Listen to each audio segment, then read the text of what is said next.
கரண்டேன் அன்பான வணக்கங்கள். உலகெங்கும் இருந்து இந்த முகவை டிவியை பார்த்து கொண்டிருக்கக்கூடிய என் இனிய தமிழ் நெஞ்சங்களே, உங்கள் அனைவருடைய இல்லங்களிலும் மகிழ்ச்சியும் சந்தோஷமும் பெருகட்டும், அன்பும் ஆனந்தமும் நிலைத்திருக்கட்டும். இந்த அற்புதமான தருணத்தில் உங்களோடு பயணிப்பதில் பெரும் மகிழ்ச்சி அடைகின்றேன். நிறைய நம்மளுடைய சித்தர்களும் ஞானிகளும் நமக்காக சொன்ன விஷயங்கள் கொஞ்ச நஞ்சம் இல்லை. மனித ஜனனம் எடுத்த நாம பல கஷ்டங்களையும் துன்பங்களையும் துயரங்களையும் தாண்டி வாழ வேண்டியிருக்கு. இதற்கு நிறைய விஷயங்கள் சொல்லுவாங்க. பெரிய பேச்சாளர்கள் கூட நிறைய மேடைகளில் பேசும்போது இந்த அதிகாலையில் எழுந்திருப்பதை பற்றியும் அது நமக்கு எந்த அளவுக்கு நன்மையான விஷயங்களை கொடுக்குங்கிறத பற்றியும் நிறைய பேசியிருப்பாங்க. அதை விட ஒருபடி நாம் மேலே போய் யோசித்தோம் அப்படின்னா, இந்த அதிகாலை நேரத்தில் எந்திரிப்பதற்கு எழுந்து நாம் செய்யக்கூடிய வேலைகளுக்கு அவ்வளவு வலுவான பலமான விஷயங்கள் இருக்குங்கிறதே நம்ம ரொம்ப பேருக்கு தெரியல.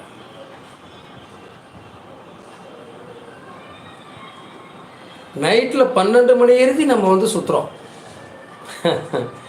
கடவுள் பாருங்க, இந்த வெளிச்சம் அப்படிங்கிற ஒரு விஷயம் வந்த பிறகு, மின்சாரம் அப்படிங்கிற ஒரு விஷயம் வந்த பிறகு நைட்டில் 10 மணி எழுதி கூட வேலை பார்க்கலாம், 12 மணி எழுதி கூட வேலை பார்க்கலாம் அப்படிங்கிற ஒரு முடிவுக்கு நம்ம வந்துட்டோம். இந்த விஷயங்கள் லேட்டாக தூங்குகிறோம், லேட்டாக எந்திக்கிறோம். நாம் தூங்கக்கூடிய நேரத்தை லேட் பண்ணும்போது நாம் சாப்பிடக்கூடிய உணவு லேட்டாக சாப்பிடுகிற போது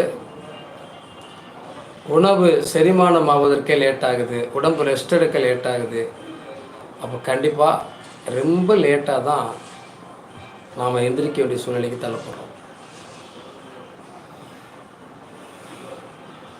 இதுவே நம்ம வாழ்க்கையில் பலதரப்பட்ட போராட்டங்களுக்கு வழிவகுத்திருக்குன்னு நினைக்கிறேன். நிறைய நண்பர்கள் பேசும்போது சொல்லுவாங்க. இப்போ கூட ஒரு நண்பர் என்கிட்ட சொல்லும்போது சொன்னார், சார் வீட்டை சுத்தமாக வச்சுக்கணும், வீட்டில் சாம்பிராணி போடணும், சாமி கும்பிடணும், கோயிலுக்கு போகணும், நிறைய சொல்கிறீங்களே, இந்த டாஸ்மார்க்னு ஒன்று வச்சு அவங்க தண்ணி கூட துளிக்கிறதில்ல, கூட்டுறதில்ல, குப்பையாக இருக்குது. பல லட்சத்துக்கு வியாபாரம் நடக்குது.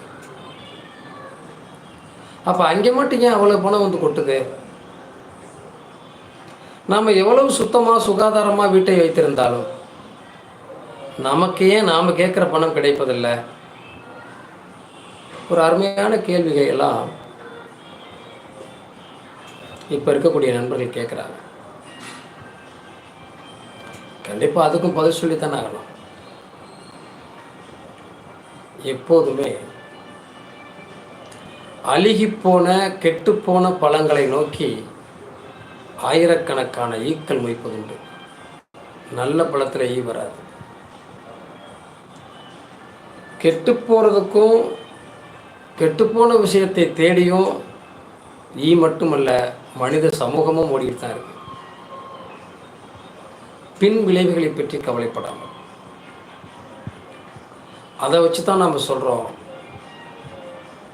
ஒன்றுமே செய்யாதவன், உழைக்காதவன், நேர்மை இல்லாதவன்லாம் நல்லா இருக்கானே, நேர்மையாக இருக்கக்கூடியவனுடைய வாழ்க்கை சிறப்பாக இல்லையே,